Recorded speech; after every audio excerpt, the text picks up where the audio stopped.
Good day and welcome back to Elementary 72 Gaming.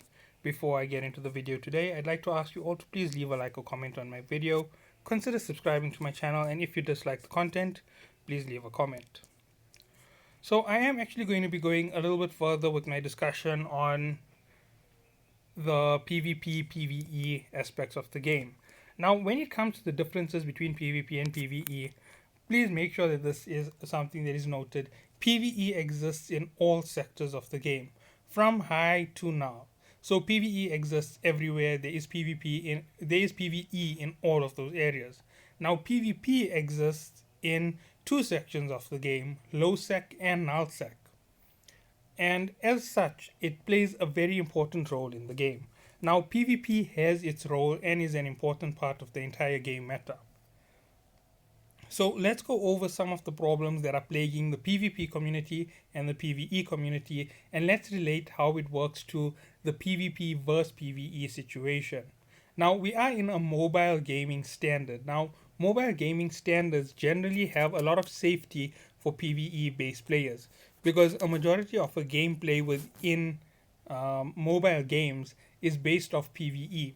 A lot of play does happen within the PvP arena of the game, but a massive amount of safety is provided outside of direct PvP because players have a habit of engaging directly into PvP at their choice when it comes to mobile games. It's unlike PC games where PvP and PvE just mix very well together. In terms of mobile games, a PvE community might just abandon a game, or even a PvP community might abandon a game if it mixes too much with both the PvP and PvE arena in the game. Now, the small sector which is absolutely protected against PvP is the high sec in the game. And as such, a lot of players who play PvE have settled or have bases made up in those areas. Now, another thing to note about the whole PvP PvE situation is warp disruption and warp stability. Now, the two play the exact opposite roles and they basically counter each other. Now, warp disruptors can run non-stop while warp optimizers or stabilizers can only run for 20 seconds. That means the advantage is given to PvP players over those who are in the defensive position. Now, this is a okay situation, but let's go further into the whole arena of it. When it comes to PvP players, they can set on their mid slot an array of rigs to target other players because it does not work against environmental enemies, which is what PvE basically it's person versus environmental enemies or environmental element. So even a miner is actually a PvE player, and even the industrial player who's playing on the market. Okay, well, the player who's using the market is actually a PvP player, but it's a different type of PvP because it's financial over attack base. But basically, that's the way in which the PvP and PvE elements work. Now, when it comes to the mid slot, you have an option between multiple different types of rigs. You have support rigs which can go in your mid slot, which will help you if you're fleeting. If you're playing solo, you have buffing, debuffing mid slots, which can help you remove the effects from other vessels that you're attacking, such as webifiers. That works on both PvE and PvP enemies. Then you get warp disruptors, which only work on PvP. Now, warp disruptors only work in PvP because that's the only place where players warp around. Your PvE enemies are located within an area and are stuck within 150 kilometers.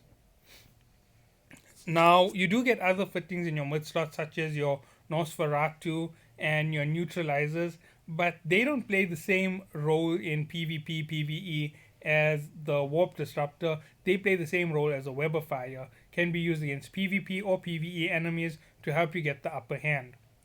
Now, when it comes to the overall, warp disruptors are only used for that one aspect of the game, and any player who runs it is definitely going to play a PvP battle or defense strategy. Now, the reason why this makes such a big difference is in PvP, players have to use the warp disruptor to ensure players don't escape from the battle. In PvE, the reason why players don't use this is none of their enemies will escape from the battle, but some of the enemies will stop them from escaping from the battle using warp disruptors. Now, here's everything which you need to know about the two in terms of the fair basis of the game. PvE players cannot associate themselves to take on both PvE and PvP enemies because the PvP and PvE enemies have a diverse difference in strategy and gameplay. And just saying that there, you already see the problem. A PvE player can never truly defend himself against a PvP player unless the PvP player plays a fatal mistake. So, example, if it's a PvP versus PvE, a one-on-one, the PvE player might be able to outgun the PvP player, but the PvP player can run away if he takes too much of damage. It is one of the benefits of being the assault player in that situation. The PvE player will never have a chance of disrupting the player. So that is where PvP and PvE differ. Even though the attack was not initiated by the PvE player, the PvP player does have the advantage throughout the entire match. He pulls the guy out of autopilot and he initiates the attack. If he is attacked by someone who is superior to him, he runs away. And that is how it works. Now, there is another strategy where you overwhelm a player to defeat them. So that's when you're going to have multiple numbers attacking a single vessel so that you can get the kill. Now, that is something else which is PvP based against PvE.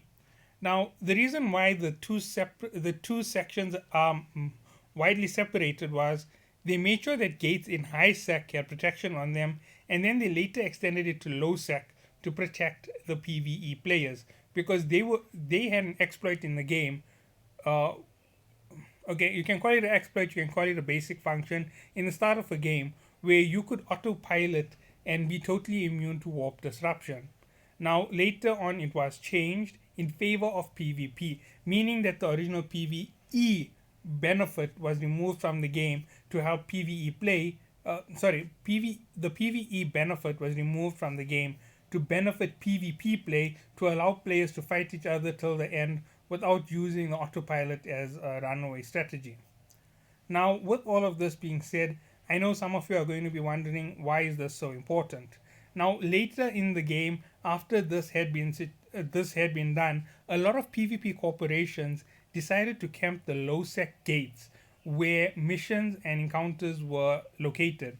Now, this caused a big uproar in the community, and they complained to the devs about this whole situation, which resulted in them putting in the patch where gate turrets were added to all low sec gates, so that low sec gates became protected. That was to protect the PvE players and all mission and encounter areas. Now, a part of this problem is that there are also gates which are in the null sec which pass between two low sec areas. Now, these gates need to either be added to the low sec security or they need to be reallocated to have guns on them to protect from gate camps. That's because it's part of the same problem which started originally. So some of these areas are the Providence Catch area at the bottom of the map because a route does pass between them. If you want to move quickly between Derelict and Tesh, and there is another one between Palisade and Solitude, where if you want to pass between those two areas, you have to cross Syndicate Nullsec. And there is another area on the map. I'm not exactly sure which one it is. I'm not sure whether it's Veil of the Silent or the Cloud Ring, but it does pass a few of its sectors between the two low secs in the region. Now, I do know about the one which actually touches Providence. I know about the one which touches Syndicate. And a lot of players have been taking advantage of this to attack PvE players. Now, the reason why they attack PvE players over PvP players is it's an easy fight and they generally win and make massive amounts of ISK. And this is very unfair on the PvE players who can't really defend against this type of situation. And a lot of players say they have that warning telling you you're entering into a PvP zone. Now, even with that warning being added to the whole situation, here are the problems with it. The warning is identical to the warning for entering a low sec, which you're going to have to tick off regardless of whether you are moving through Solitude to Palisade or whether you are moving through Syndicate from Solitude to Palisade. So either way, whether you decide to take the long route or the short route, you're going to pass through low sec, and you're going to receive that message telling you that you are going to be entering pirate zones and you can have your ship destroyed. So you have to agree to that term regardless of which route you take. Now, since the option is made very open in that way, players will take the shortest possible route. And the shortest possible route is also very important for the one encounter which requires you to take this route, which is the encounter for a T7 Elite mission from the Galante story mission quest for Sweet Poison. Now, the reason why it is needed is for solo players to do this mission efficiently and quickly, they have to get across that quick path. If you take too long, the mission despawns within 3 hours. And if you are solo and doing it in a vessel which isn't going to run a risk of being destroyed, like Caracal Trainer, the mission takes about 2 hours and 45 minutes to complete. So upon opening your navigation, you cannot take more than 20 gates to get to the sector. As a result, the fastest possible route to get there is through the Syndicate nullsec. Now, exploiting this, the fact that you have to use this route to be able to complete it quickly, is a ton of corporations who have used the Syndicate gate route of 10 gates to set up multiple gate camps one after the other. And sometimes they couldn't trap a ship, so they would hit them one after the other, gate after gate. And this is the way in which they were gaining their kills and making the ISK, because regardless of how much of shield repair or capacitor a ship had, it couldn't pass through all 10 gates safely. Eventually it would run out of power from being disrupted so many times, and it would end up getting hit really heavily at the gate. And that would be the end of the ship. So that was what they were counting on all the time. But recently they have started to use overwhelming numbers to gain the kills, so that the opposing forces from other corps who were setting up gate camps couldn't get it. Now, the fact of this region is there is more than one corporation who have set up gate camps, and the corporations over here claim they are guarding their territory. They could actually fight each other to open out the claim to the territory, but both corporations, or 4 or 5 corporations, are all guarding this route with gate camps, and they're not engaging each other even though they are enemy factions. So that says that they were absolutely aiming for PvE players, the unsuspecting players who are easy kills, who are AFK as well.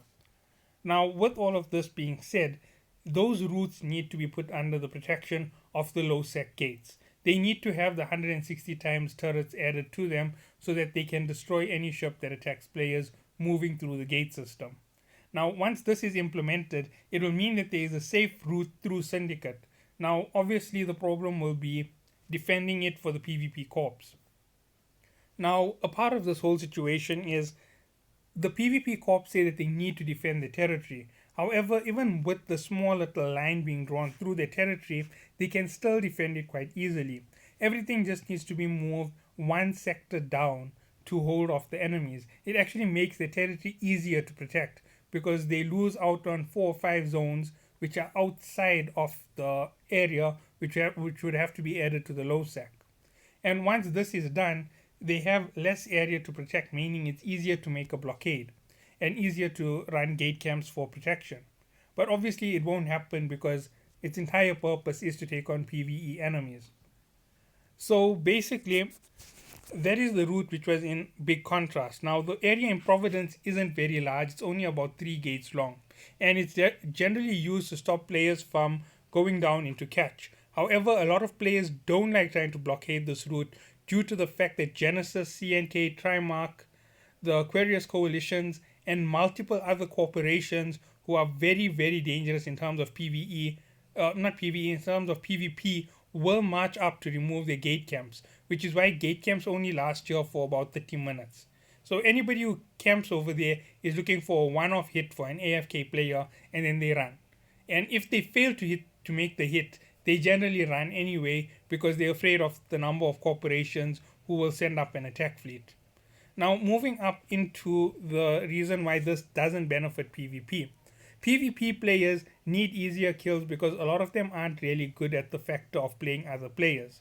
Now, when it comes to playing other players, it takes strategy, it takes skill, and it takes a lot of patience. Now, a lot of these players don't have the ability to fight fair and square one on one, which is why they need to take on players who can't defend themselves. And that is the number one reason why these gate camps are set up, so that they can take on a defenseless player or a player who can't get away from their trap. So they can use overwhelming force, overwhelming numbers to get a kill and to make ISK. They are incapable of completing the PvE solo, they're incapable of completing PvP solo, so they use group attack and group strategies to split rewards between themselves. And that is the reason for these gate camps on the PvE routes. Now, a lot of the PvE players, even though they use these routes, have extremely expensive vessels. And that is the reason for these gate camps as well. A lot of these players play Gilas and Cinnables because they have the money to purchase them from their corpse. And running through the small area of Nullsec, they really don't expect anyone to take them on. And when you get taken on, you out of your element because you've already swapped up your gear to take on the mission. So that is where a lot of the problem comes. Now, the PvP aspect. PvP players, as I said, don't have the ability to fight the missions on their own or take on one-on-one PvP encounters, so they fight the innocent, defenseless ships basically. When I say innocent in this manner, I mean the fact that they're looking for players who are totally AFK, who they can attack and run away and attack because they're not going to regenerate shield, they're not going to use modules to help their ship. And that is what they are counting on when they're stopping ships. They don't like it when players fight back because then they have to play the chicken strategy of run out and take off aggro, and then run in again and have someone else taking the impact in their place, and they keep swapping around so they have time to heal up instead of taking on a fair fight. Now, with this whole strategy comes other problems which flow into the later part of the game. So here are the other problems that happen with this whole PvP PvE story. When PvE players are disrupted, they have a tendency to either quit the game or to reduce their spend and reduce their region travel. Now, region travel reduction on a PvE player means you won't see them in null sec or low sec, and you're only going to see them in high sec. Now, we do need PvE players to enter into null sec of their own fruition when they know they are willing to risk their ships. Now, when they are willing to risk their ship, they will enter into a lower area of nullsec where they know it's much more dangerous. So, for example, that syndicate route of 10 gates isn't one of those areas. A very good example of a place where a person would go is Cloud Ring, into Pure Blinds, or all the way down into Tenor. Now, those are areas where players will run in on their own just to play properly. Now, there's also Catch and Curse, which a lot of PvE players go and play in. Now, the reason for going that deep into these places is they know that it's safe enough, not safe enough, they know that it's playable enough for them to go in and take on Inquisitor or a Dead Space and come out with a nice reward at the end of the mission. And the rewards that they get are generally 14 to 15 times higher than the PvE rewards. That's 300 million ISK from the big missions, and when they're in nullsec, they can get away with 1.5 to 2 billion ISK a day. Now, as I said, it's 15 to 16 times larger than their regular. I did make their regular a little bit large because players can range all the way from 1 million to 300 million a day in PvP, while PvP core players generally range in the region of 100 to 1.9 to 10 billion a day. And that is because of the way in which they camp and fight players. They choose to play the heavier opponents. Now, for those who are taking on those routes through Syndicate and Catch and Providence and Curse and wherever else these small sectors pass through PvE areas, they make on average about 400 million a kill, because ships who are traveling in these low secs to move between areas are either big time miners, so that means that they have a ton of mining ores on them and they'll need a mammoth or something to come through and retrieve all of the loot, or they will have a ton of big battle cruisers and major ships coming through those areas in hopes of taking on other PvE activities. So that is why they set up these camps, and that is what they are doing to pull up their ISK earn. But the negative side of it is if the PvE players retreat deeper into high sec, it means that there's less chance of them being caught in the safer zones, like not in the safer zones, in the more dangerous zones where they're willing to take the loss. Now, if they take the loss in an area where they're willing to take a loss, that means that they're going to keep coming back slowly, and building up their ship better and better. They might even have a PvP setup on it and join the PvP aspect of the game. Now, that is the way in which it works for the PvE aspect within the game. Now, this is already quite a heavy discussion, and this discussion could easily take a few days to flush out. Now, moving on, here are all the problems that PvP players suffer with. High combat skill and high difficulty in taking on enemies. That's because enemies can play a range of strategies with an array of low slot fittings and high slot weapons. Their mid slots also change up the battle strategies and can make it impossible for enemies to actually gain a kill, because they can remove the power and make your ship incapable of firing for several seconds, giving them time to recharge their ship. That's using newts or Norse. And another strategy which they can use is they can use extremely high power firing systems such as ballistic control, missile tracking, so forth, and basically with each class of weapon it shifts up differently. Now, all of this can allow a player to really do a lot of damage in game. And doing in game damage means that you're gaining an advantage each time that you play. And a lot of players don't have the ability to take on these fair class vessels. Now, when I say these are fair class, I mean if you're running around in a Cinnabar and you decide to take on a battle cruiser because you have the advantage of a faction ship and the battle cruiser takes you out, it was a fair fight. You chose to engage the battle, or they chose to engage you and you chose to engage back. That is a fair fight. But there are other fights which aren't so fair. And that's example, you running around with I'm trying to get a small ship, a Dremel, and you decide to go and pick a fight with 4 or 5 battleships. Obviously, in that situation, you're going to lose. Or a Succubus or one of the other small ships. Now, even with all the advantage that you have with the faction ship, the number of battleships that you're facing have a far higher amount of firepower, and drones have the advantage over frigates. It's one of the only ways to destroy them easily. So you're going to take that massive damage from the drones and you're going to end up losing. And that is how most players play in PvP. Now, with PvP, there's a lot of strategies, a lot of mix-ups, and there's like about a ton of things that you can actually play. And even within what you can play, there are strategies which we haven't yet even discovered that we could play. And all of this makes a massive difference to your end game in PvP. It makes it the biggest amount of content that we still haven't gotten through. Because, for example, a lot of players just play one type of build and they go out and they fight. And then another player will play an entirely different weird type of build with, let's say, for example, a mix of weapons on their ships, even though they don't have advantages to the weapons. And they're going to fire on you with 4 or 5 different weapons, and they're actually going to win against a full fleet who were running missile tracking or ballistic control. And you won't understand what this strategy was. Now, I'm not saying that it is a viable strategy. I don't even know if it's possible to do it. But mixing weapons and playing is something that could work. Not in every situation, but maybe against a certain type of play. And at the end of the day, these are the things that we still haven't seen in PvP. Now, with all of this, there are players who can't handle it. They can only play one type of play. They don't have the ability to comprehend the greatest strategy within PvP. And that means that they can only play Warp Disruptor, Warp Stabilizer, hit and run. That's the only play they can play.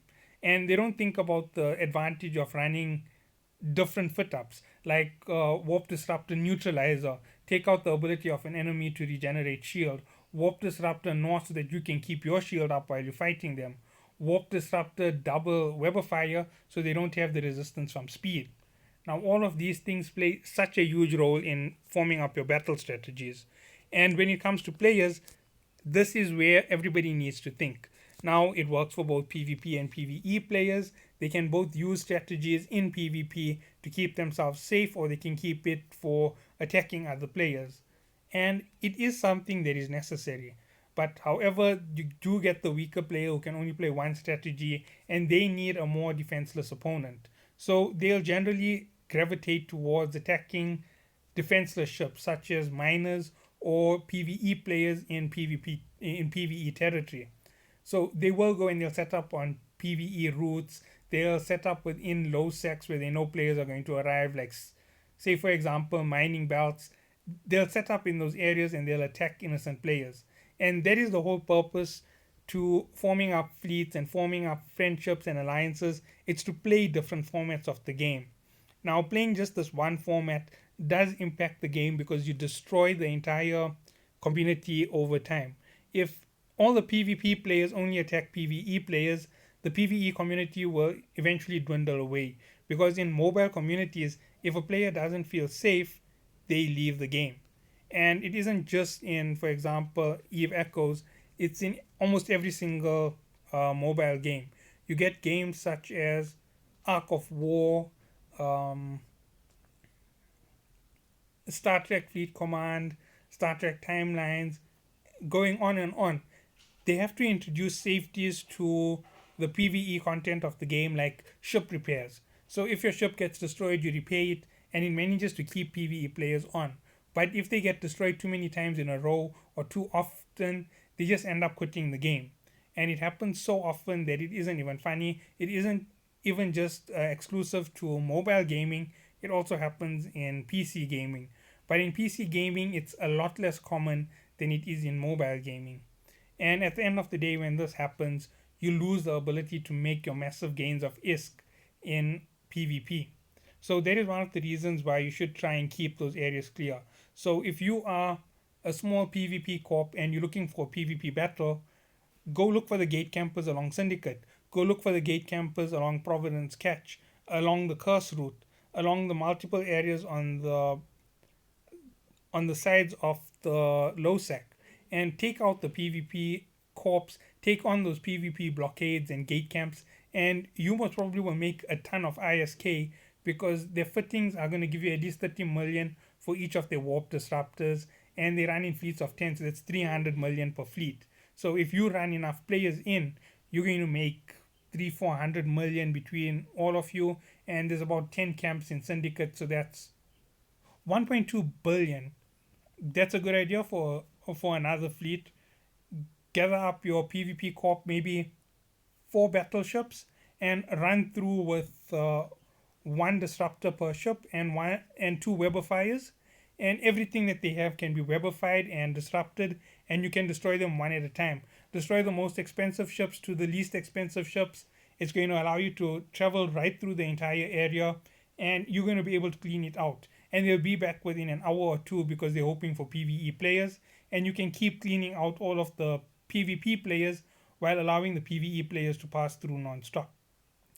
And you'll both be making an ally of the PvE players. They may even directly purchase from you, meaning your corp will become bigger in terms of trade, and you may even gain a nice little war against a weak faction who need to take on PvE players. So a benefit to you taking on a weak alliance. There's a benefit to it. So help clean up the outer rim of the low sec. Take out all of the gate camps on the low sec routes, the quick routes for PvE. You always could gain some allies that way. You could save some PvE player, and they could even give you some ISK. You can use it as a negotiation tactic. After you save them from the pirates, you warp disrupt them and offer them to either pay you or get destroyed, because they were going to be destroyed. And most of the players will give you a small amount. Obviously, you can't ransom them for 300-400 million ISK, but 20-30 million ISK, easy thing to do. Maybe 10 million, maybe 5 million. Okay, 5 million is pushing it. Maybe about 3 million per shop who you save. You just offer them that to pay you. It's worth more than losing their ship, and it's worth less than the reward from the mission they're heading to, which is 5 million ISK. So they're still going to gain 2 million after their mission, and they feel safe thanks to you saving them. It's a win-win, and that's the way that it can work. And in the end, it's going to be whoever is blockading those lines who are going to take on the majority of the fight. So there's another play for PvP. And and this is just me talking about it on the random.